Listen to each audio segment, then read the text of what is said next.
Friends, PC rent has occurred in this case. And now, before removing the phaco handpiece, I'm injecting viscoat. And as I inject viscoat, I remove the tip of the phaco handpiece. Now, I have planned to lift this nuclear fragment,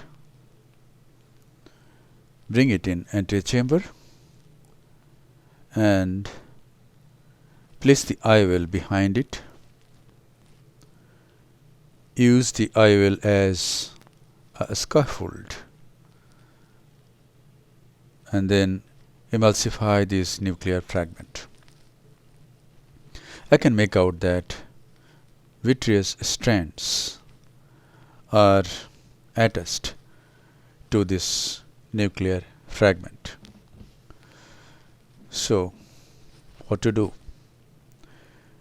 Here, I place the intraocular lens over the iris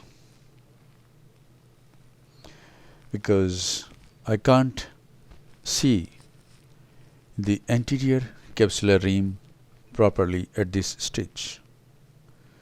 So I place the lens over the iris, and now I can make out that vitreous is there in the anterior chamber and the lens is in just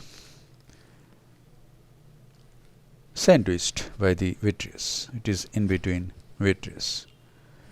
So I have to remove the vitreous from the anterior chamber before I remove this nuclear piece, before I emulsify this nuclear fragment. And that's what exactly I am doing. I'm doing vitrectomy, and I have made this nuclear fragment free. Now I inject a little bit of viscoat, and behind that is just over the intraocular lens, I inject SPMC so that this viscoat moves upward towards the corneal endothelium. And now I introduce the tip of the phaco handpiece and emulsify this nuclear fragment. So this is very important. When we doubt, when we think or we are sure that there is vitreous in the anterior chamber, or there may be vitreous in the anterior chamber, you must remove the vitreous first, make the nuclear fragment free, and then emulsify it. And now I have injected some triamcinolone acetate, and I can see that there is no vitreous in the anterior chamber. This I could have done before also. And now I am doing some amount of anterior vitrectomy. Yes, this is very important.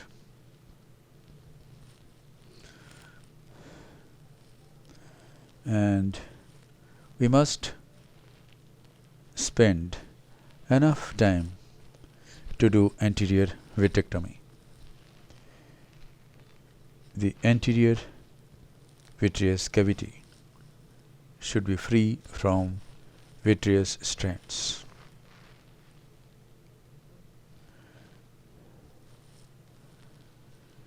I am using Accurus from Alcon for doing this vitrectomy. And now I am removing the cortex using the cutter itself, using only vacuum. And whenever I think that there is vitreous strand, immediately I go to cutting mode and cut the vitreous strands. But since I have done nice vitrectomy in this case, there is no vitreous strands at this moment.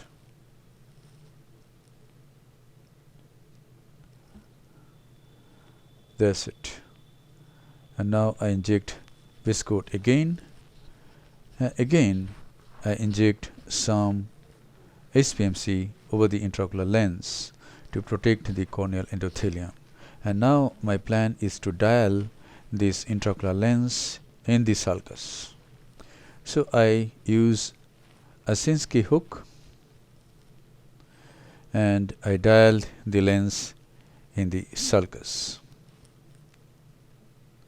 And then I use the cutter again to remove the cortex from 11 o'clock, that is from the sub-incisional area.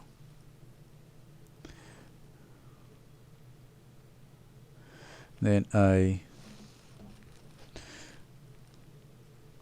go through the other side port and remove the cortex from 1 o'clock. Thus I remove